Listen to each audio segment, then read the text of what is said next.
नमस्ते, यहाँहरूलाई मेरो नेपाली किचनमा स्वागत छ। आज म यहाँहरूको लागि घरैमा सजिलैसँग झटपट बनाउन सकिने लालमोहनको रेसिपी लिएर आएकी छु। मिठाई भनेपछि हामी सबैलाई हरेक फेस्टिभलमा एकदमै चाहिने कुरा हो। आइरहेको कुशे औँसीमा बुवाको मुख हेर्नका साथै तीजको दरमा पनि हामीले यसरी लालमोहन बनाउन सकिन्छ। आउनुहोस् सुरु गरौँ है त। मैले यहाँ ग्यास अन गरेर एउटा भाँडोमा 1.5 लिटर दुधलाई उमाल्न राखेकी छु। यसरी दुध उमाल्दा हजुरहरूले पनि सकेसम्म भाँडा चाहिँ अलिक बाक्लो लिनुहोला। यसरी दुध उमाल्दा हामीले दुधलाई बार चलाइरहनु पर्छ, नत्र दुध भाँडामा टाँसिएर डढ्न सक्छ।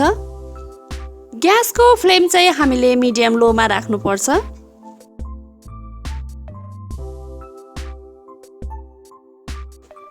यसरी दुध उम्लिसकेपछि पनि यसलाई हामीले छिनछिनमा चलाइरहनु पर्छ।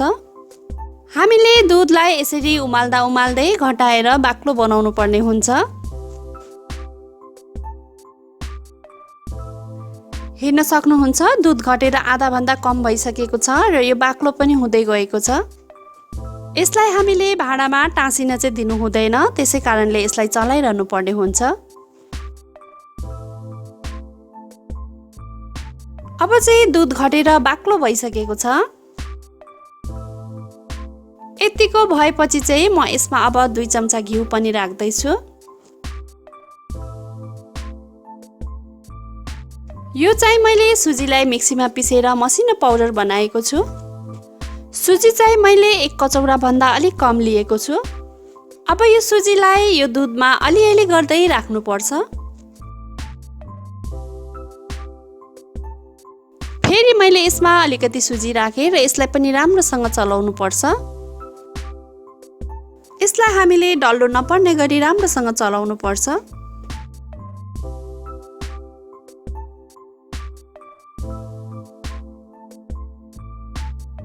र अब चाहिँ बाँकी रहेको सबै सुजीलाई मैले यहाँ राखेँ र यसलाई पनि एकदम राम्रोसँग चलाउनु पर्छ।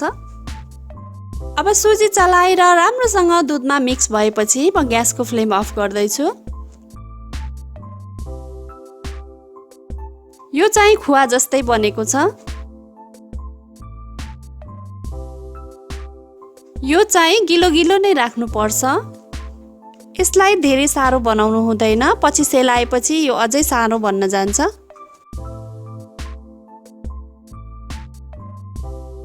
अब चाहिँ म यसलाई एउटा प्लेटमा खनाउँदैछु।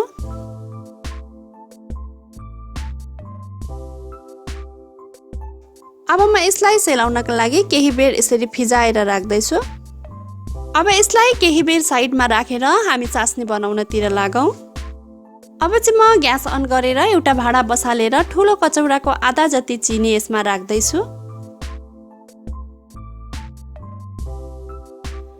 र हामीले जति चिनी राखेका छौँ त्यो भन्दा अलिकति बढी पानी यहाँ राख्नुपर्छ।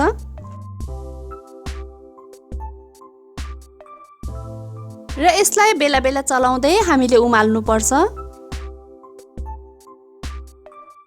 अब चिनी पानीमा घुलेर बाक्लो हुँदैछ। हामीले यो चास्नीलाई धेरै पकाउनु पर्दैन, केही बाक्लो हुन्जेल मात्र पकाउनु पर्छ। चास्नी यतिको भएपछि यसरी चेक गर्दा हल्का च्यापच्याप हुनुपर्छ।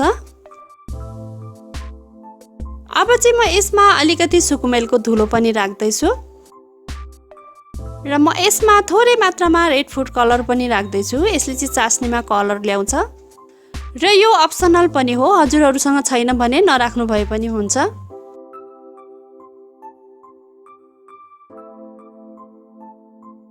अब म यसमा 2 चम्चा कागती पनि राख्दैछु। कागतीले चाहिँ हाम्रो चास्नीलाई पछिसम्म जम्न दिँदैन।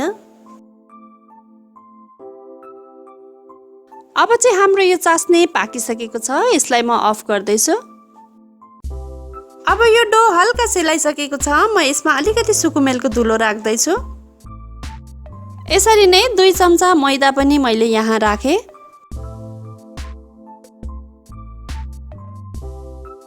मैले यहाँ आधा चम्चा बेकिङ पाउडर पनि राखेँ।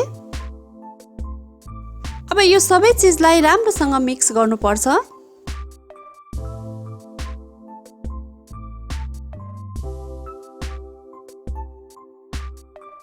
र यसरी हत्केलाको तल्लो भागले हामीले यो डोलाई एकदम राम्रोसँग मिच्नु पर्छ।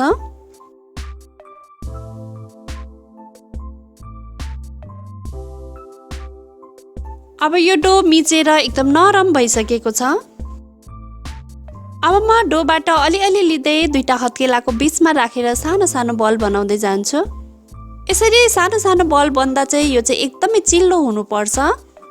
अलिअलि पनि क्र्याक हुनु हुँदैन। यदि क्र्याक भयो भने पछि तेलमा हाल्दाखेरि हाम्रो लालमन फुट्छ। त्यसैले डोलाई एकदम राम्रोसँग मिच्नु जरुरी छ। यसरी मैले सबै लालमनको बलहरू बनाउँदै जान्छु। हजुरहरूले यसरी गोलो बल बनाउँदा आफ्नो इच्छा अनुसारको साइजमा बनाउन सक्नुहुनेछ र यसलाई धेरै ठुलो चाहिँ नबनाउनु होला, यो पछि पनि फुल्छ। यहाँ मैले ग्यास अन गरेर तेल तताइसकेको छु। अब यो तयार गरेर राखेको बललाई यसमा फ्राई गर्नुपर्छ।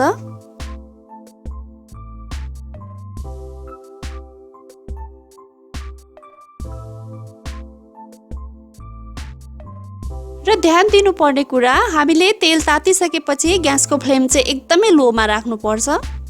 हामीले ग्यासको फ्लेम हाईमा राख्यौँ भने लालमन बाहिर बाहिर मात्रै पाक्छ र पछि चास्नीमा हाल्दा भित्र चाहिँ सारै हुन्छ। त्यसैले यसलाई एकदम राम्रोसँग पकाउनु जरुरी छ। अब केही बेर पकाएपछि लालमन एकापट्टि हल्का ब्राउन भइसकेको छ। यसलाई हामीले बिस्तारै अर्कोपट्टि पल्टाउनु पर्छ। सबै लालमनलाई हल्कासँग हामीले पल्टाएपछि स्प्याचुलाले हामीले तेललाई मात्रै यसरी बिस्तारै बिस्तारै हल्लाए हुन्छ। यसरी तेललाई हल्लाइरहँदा लालमन आफै घुमी घुमी पाक्छ। जबसम्म लालमनको कलर ब्राउन हुँदैन तबसम्म हामीले यसरी नै पकाउनु पर्छ। अब चाहिँ हाम्रो यो लालमनको कलर राम्रोसँग ब्राउन भइसकेको छ।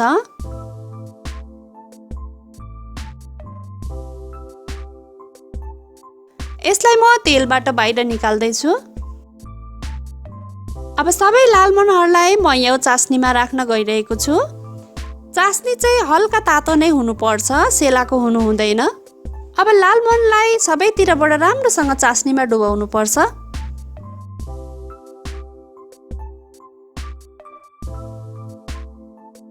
लालमनलाई चास्नीमा राखेपछि हामी यसरी छोप्न सक्छौँ। 1-2 घण्टा जति यसरी छोपेर राखेपछि हाम्रो लालमन खानाका लागि रेडी हुन्छ र बाँकी रहेको लालमनलाई पनि हामी यसरी नै फ्राई गर्दै जान्छौँ।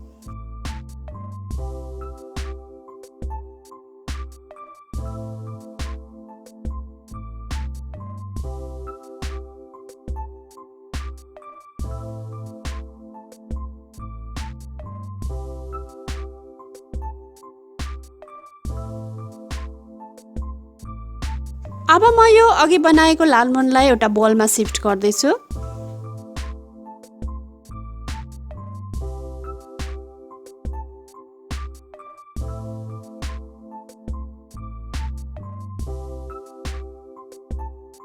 र यसलाई 1-2 घण्टासम्म यही चास्नीमा नै राख्नुपर्छ। बनाएको 2 घण्टापछि यसलाई हामीले फ्रिजमा राखेर पनि खान सक्छौँ।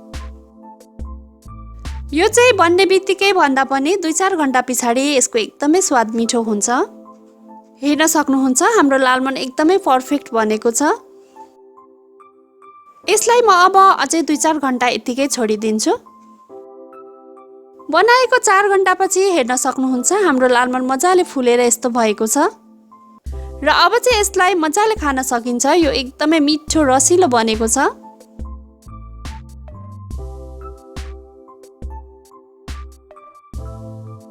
हजुरहरूले पनि यसरी नै सजिलैसँग घरैमा लालमन बनाएर अवश्य ट्राई गर्नुहोला र कस्तो बन्यो भनेर मलाई कमेन्ट गर्न नभुल्नुहोला।